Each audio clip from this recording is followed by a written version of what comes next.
Assalamualaikum warahmatullahi wabarakatuh.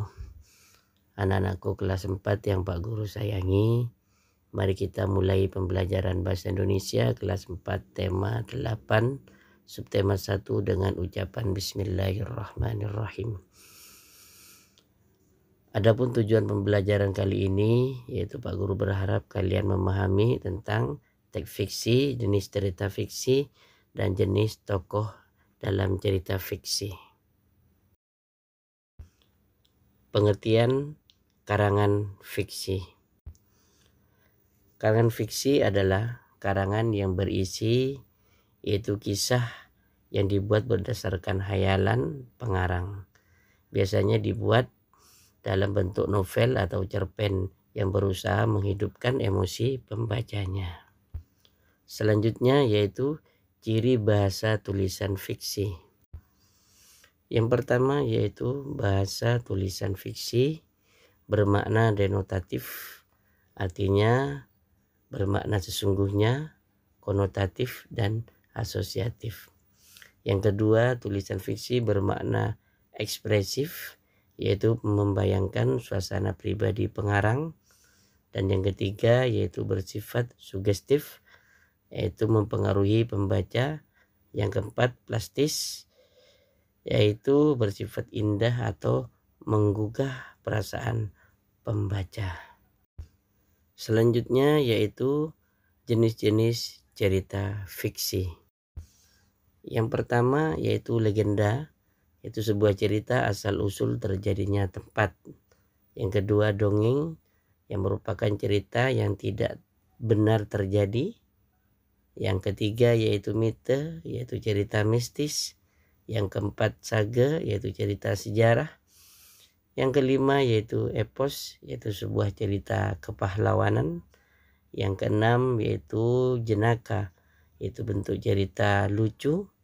Nomor 7 yaitu novel, yaitu sebuah cerita kehidupan seseorang.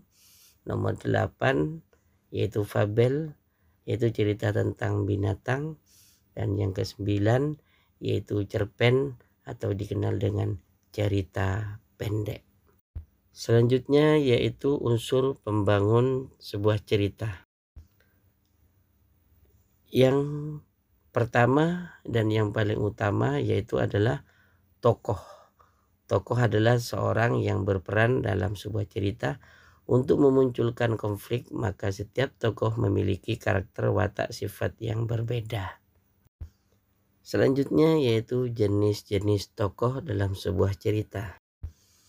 Jenis tokoh berdasarkan peranannya, yaitu yang pertama adalah tokoh utama.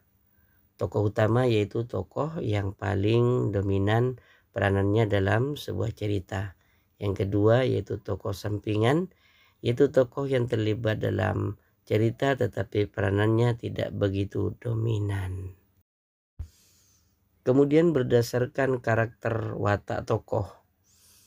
Yang pertama yaitu tokoh protagonis. Tokoh protagonis yaitu tokoh utama yang memiliki kepribadian baik. Yang kedua tokoh antagonis, yaitu penokohan atau tokoh penentang tokoh utama yang memiliki kepribadian yang jahat. Kemudian yang ketiga yaitu tokoh tritagonis. Tokoh tritagonis ini yaitu berperan penengah yang menjadi pendamai tokoh protagonis dan tokoh antagonis. Dan selanjutnya yaitu gambaran perwatakan tokoh. Yang pertama yaitu fisiologis atau secara fisik, seperti contoh jenis kelamin, raut muka, ataupun umur.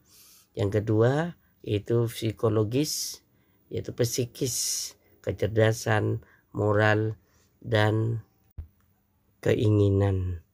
Kemudian yang terakhir yang ketiga yaitu gambaran perwatakan tokoh sosiologis, yaitu sosial, pekerjaan, jabatan, aktivitas, dan lain sebagainya.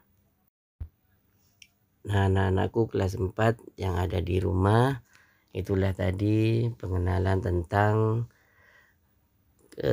cerita fiksi beserta para tokohnya dan ciri-cirinya. Mudah-mudahan kalian dapat memahaminya. Amin ya rabbal alamin. Sekian dari Pak Guru. Alhamdulillahirabbil alamin. Wallahul muwaffiq ila aqwamit thoriq. Wassalamualaikum warahmatullahi wabarakatuh.